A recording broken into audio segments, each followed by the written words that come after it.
तो दोस्तों Loki series का दूसरा एपिसोड रिलीज हो गया है और ये सीरीज धीरे धीरे और भी इंटरेस्टिंग बनती जा रही है। जहां अब तक एक ही लोकी नहीं, वहीं अब दो लोकी हमारे सामने आ चुके हैं। तो सोचिए यहाँ क्या क्या हो सकता है। आज मैं लोकी सीरीज का सेकंड एपिसोड शॉर्ट में एक्सप्लेन करूंगा। तो बिना किसी देरी के आइए पिछले एपिसोड में हमने देखा था कि टीवीए के एजेंट मोबियस ने 2012 वाले लोकी से हेल्प मांगी थी एक दूसरे लोकी को पकड़ने के लिए, जिसके लिए लोकी मान जाता है और वो टीवीए ज्वाइन करके वहाँ ट्रेनिंग करना शुरू करता है। बदले में वो चाहता था कि काम पूरा हो जाने के बाद उसे दूसरों की तरह डिलीट न किया जाए और उसे टाइम कीपर से मिलने दिया जाए।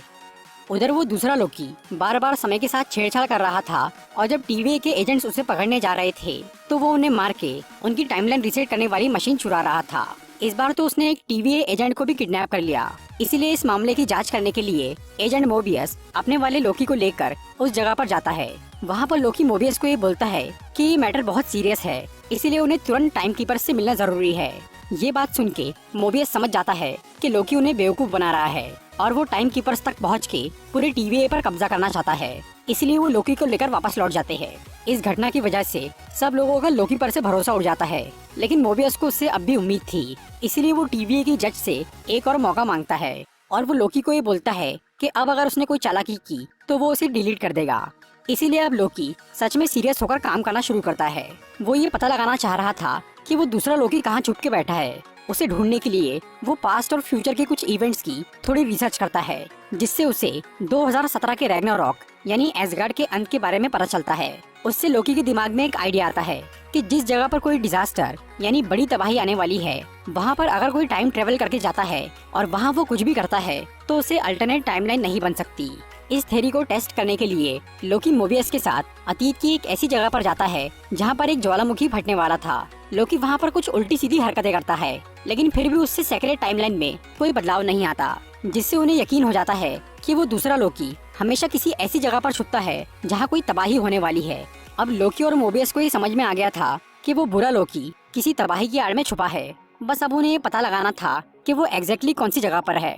इसीलिए वो दोनों इस बारे में सोचने लगते हैं और तब मोबियस को याद आता है कि जब उस दूसरे लोकी ने सन 1549 में फ्रांस की एक जगह पर हमला किया था, तब वहाँ उसने एक बच्चे को एक च्युइंगम का पैकेट दिया था और वो च्युइंगम उस जमाने की नहीं थी।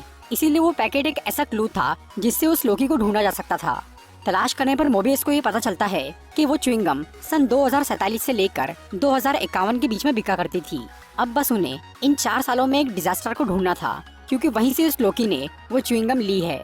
कुछ फाइल्स देखने के बाद उन्हें उस जगह का पता चल जाता है। सन 2050 में हेवन हिल्स नाम के एक शहर में बहुत बड़ा तूफान आया था। वहीं पर वो बुरा लोकी मिल सकता था। इसीलिए मोबियस एक टीम को लेकर उस जगह पर जाता है। उस शहर में जब तूफान आया था तो वहाँ रहने वाले ज्यादातर लोग एक मॉल के अंदर आ गए थे। टीवीए वाले उसी मॉल में जाते हैं, पर कमाल की बात तो ये थी कि ये सब उस दूसरे लोकी की ही चाल थी। उसी ने वो च्युइंगम का क्लू छोड़कर टीवीए वालों और उनके लोकी को वहाँ बुलाया था और फिर फाइनली उन दोनों लोकी की मुलाकात हो ही जाती है। पर वो दूसरा लोकी खुद सामने नहीं आया था, वो दूसरों के दिमाग पर काबू करके उनके जरिए लोकी से बात कर रहा था। फिर लोकी उसे ये बोलता है कि वो अब तक टीवीए वालों को बेवकूफ बना रहा था और वो दोनों मिलकर टाइम कीपर्स को हरा सकते हैं और टीवीए पर राज कर सकते हैं। लेकिन दूसरे लोकी को इसमें कोई इंटरेस्ट नहीं था, वो तो किसी बड़े मिशन पर काम कर रहा था। दूसरी तरफ मोबियस और उसके साथियों को उसी मॉल में वो टीवीए एजेंट मिल जाती है जिसे उस बुरे लोकी ने किडनैप किया था। वो मोबियस को बताती है कि उस लोकी ने उसके दिमाग में घुसकर टाइम कीपर्स की लोकेशन पता लगा ली है और अब वो कुछ बुरा करने वाला है। उधर वो दूसरा लोकी अपने असली रूप में सामने आ ही जाता है। वो एक फीमेल लोकी थी, यानी लेडी लोकी, किसी दूसरे यूनिवर्स की। उसका प्लान था सेक्रेट टाइमलाइन की धज्जियां उड़ाना। इसीलिए उसने टीवीए की बहुत सारी रीसेट मशीन चुराई थी और अब वो सही वक्त आने पर उन सब मशीन्स को टाइम पोर्टल्स के जरिए अलग अलग समय और अलग अलग जगहों पर भेज देती है। और उसने उन मशीन्स को एक्टिवेट करके भेजा था ताकि वो जैसे ही किसी भी जगह पर पहुंचे तो वहाँ समय एक साथ इतनी सारी मशीन्स को इतनी सारी जगह पर भेजा था कि अब टीवीए वालों का उन्हें रोक पाना बहुत मुश्किल था। सीक्रेट टाइमलाइन में अब बहुत सारी ब्रांचेस बन गई थी और अगर वो ब्रांचेस रेड लाइन को क्रॉस करती है तो उससे टीवीए बर्बाद हो जाएगा और फिर से मल्टीवर्स की लड़ाई शुरू हो जाएगी। अपना काम पूरा करने के बाद लेडी लोकी एक पोर्टल ओपन करती है और वो वहाँ से निकल जाती है, पर उसने वो पोर्टल बंद नहीं किया था। वो चाह रही थी कि मेल लोकी भी उसके पीछे आए और कुछ सोचने के बाद लोकी उसमें चला जाता है। उसके जाने के बाद वो पोर्टल बंद हो जाता है। ये देखकर मोबियस को लगता है कि लोकी ने उन्हें धोखा दिया, तो तो इस पूरे एपिसोड से हमें ये समझ में आया कि लेडी लोकी सिर्फ टीवीए वालों की ही दुश्मन है।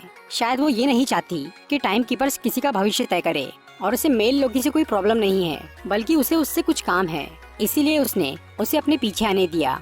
पर अभी हम ये नहीं जानते कि वो टीवीए को धोखा देगा या लेडी लोकी को। इन सब सवालों के जवाब हमें अगले एपिसोड में मिलेंगे। तो दोस्तों, ये थी लोकी के सेकंड एपिसोड की एक्सप्लेनेशन वीडियो। अगर आपको ये वीडियो अच्छी लगी हो तो इसे लाइक और शेयर जरूर करिए।